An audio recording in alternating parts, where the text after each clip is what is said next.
जैसे जितना बड़ा तंत्र सरकार के पास होता है, सरकार चाहे तो कल वो डेटा अपने पास ले लेगी। सारे जितनी भी मौतें हुई हैं स्टेट गवर्नमेंट्स के रिकॉर्ड में हैं। वो किसानों से मांग सकते हैं सूची और उसको वेरीफाई कर सकते हैं ऑफिशियल रिकॉर्ड से। मुआवजा देना चाहें तब, नियत मुआवजा न देने की है। दूसरा देखिए, एक बड़ा सवाल जो पैदा हो रहा है, क्योंकि हमको किसानों के आंदोलन के परिप्रेक्ष्य में भारतीय राजनीति को देखना होगा। तो पीछे अगर हम इतिहास में जाएं तो कई प्रधानमंत्रियों ने ब्लंडर्स किए हैं, ऐतिहासिक भूल की हैं।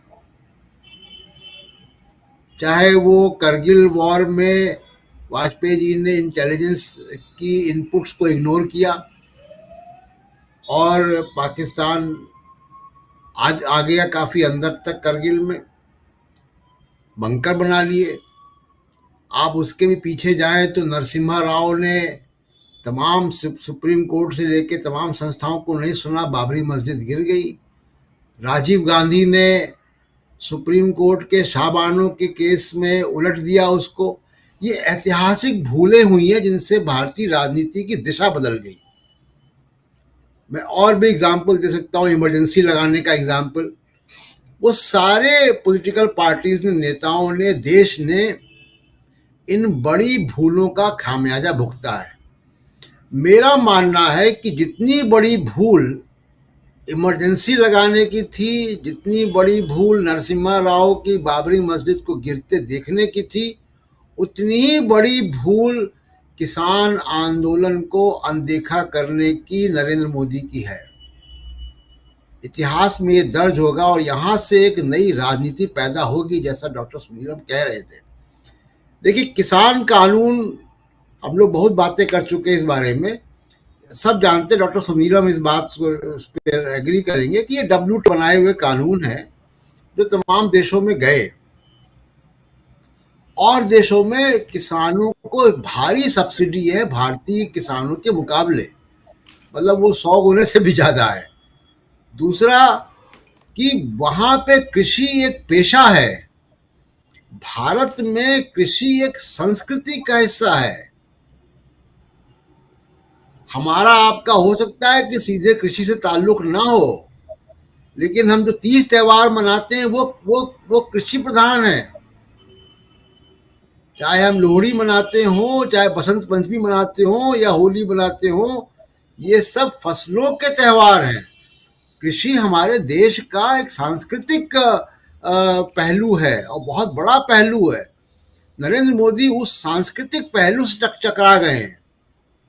अब मैं आपके स्पेसिफिक सवाल पर आता हूँ। स्पेसिफिक सवाल ये कि देखिए, किसानों, ये जो 3 कृषि कानून है, ये किसानों की मांग नहीं थी। किसान आंदोलन आज से नहीं चल रहा है, किसान आंदोलन बहुत पहले से चल रहा है। और ये जो कानून वापस लेने की मांग थी तो फौरी मांग थी और सरकार ये कानून लेकर आई थी। ये किसानों ने मांगे नहीं थे कानून, ना किसानों से पूछ कर लाए गए।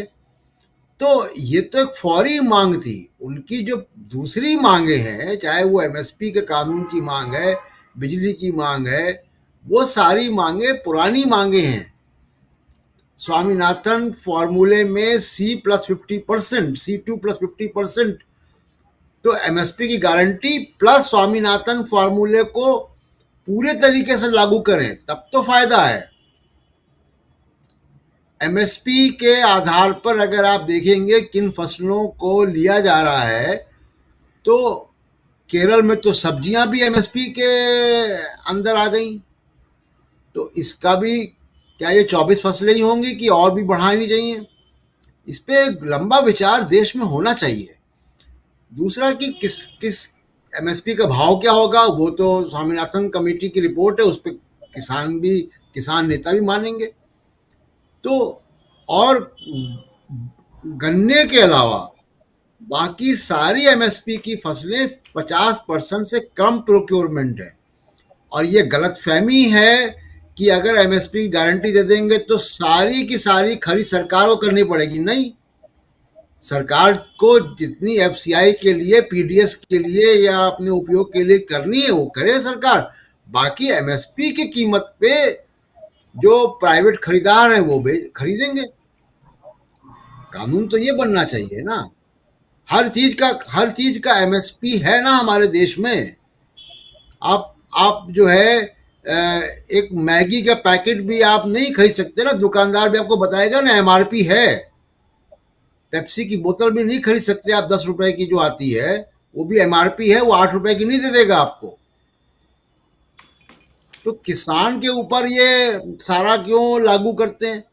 तो मेरा ये मानना है कि, और दूसरा कि देखिए, कानून वापिस हो गए, अभी तक किसानों से कोई डायलॉग नहीं स्थापित हुआ। ये सरकार की नीयत पे शक खड़े करता है कि आप डायलॉग स्थापित नहीं कर रहे हैं।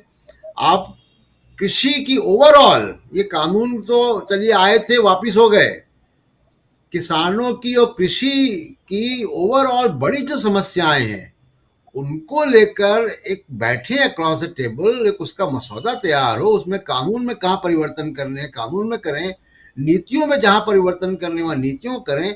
कुछ राज्यों के स्टेक होल्डिंग है, क्योंकि कृषि राज्यों का वो है, तो राज्यों के मुख्यमंत्री से कोऑर्डिनेट करें। एक बड़ी समस्या है, उसको उस गंभीरता से मुझे लगता है कि मोदी सरकार समझ नहीं पा रही है कि इसको, और इसका राजनीतिक नुकसान इनको उठाना पड़ेगा। जैसा मैंने कहा कि उतनी ही बड़ी ये भूल है जितनी पिछले कुछ प्रधानमंत्रियों ने बड़ी भूलें की हैं। आप कह रहे हैं कि मोदी सरकार समझ नहीं पा रही है, मोदी जी कह रहे हैं कि कुछ किसान हैं जो समझ नहीं पाए, इतना बढ़िया कानून हम लेकर के आए थे लेकिन हम उनको समझा नहीं पाए, वो समझ नहीं पाए और ये हमारी भूल है और इसलिए हम वापस ले रहे हैं क्योंकि हम समझा नहीं पाए।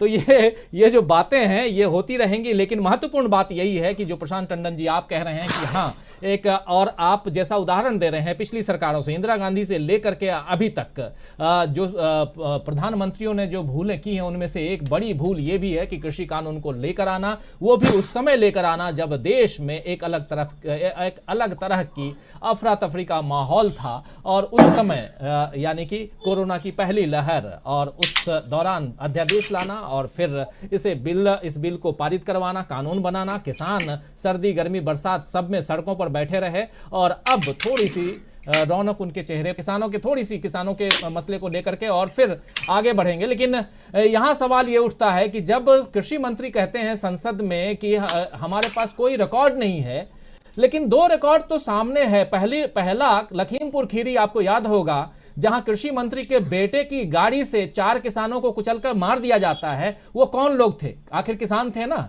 ये रिकॉर्ड में तो आया होगा। और दूसरा, 4 महिलाएं जो हैं वो एक ट्रक से कुचल करके उनकी जान चली जाती है, ये भी रिकॉर्ड में आया था, तमाम अखबारों में छपा, ऐसी खबरें आई हैं। और उसके अलावा अलग अलग, जैसे अभी